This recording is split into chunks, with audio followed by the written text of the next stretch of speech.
வாங்கடா. அங்கே இங்கே வந்துருச்சு, நிறைய வந்துருச்சுடா. எத்தனை இருக்கு? என்ன 1 2 3 எங்கே மூஞ்சில் ஆடுதா? ஆமாடா. ஏய் அழகா ஆடுதுல. அதான் தாத்தா சொன்னாரா?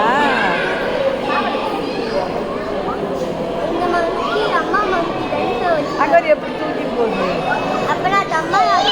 ஆமாம் தண்டிகா, அது அம்மா பத்தியா? ஏன் அம்மா அம்மா வட்டணும் தூக்கிட்டு போகுது. பார்த்து தண்டிகா வட்டம்.